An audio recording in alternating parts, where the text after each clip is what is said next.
gerade voll in Kamera einen Hasensprung gemacht. Und bei Tito? Auch die Arme, jetzt gibt es jetzt eine, die so frei. Ja.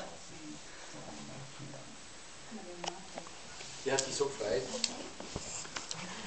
Warte mal, vielleicht macht das nochmal. Warte mal, Stefan.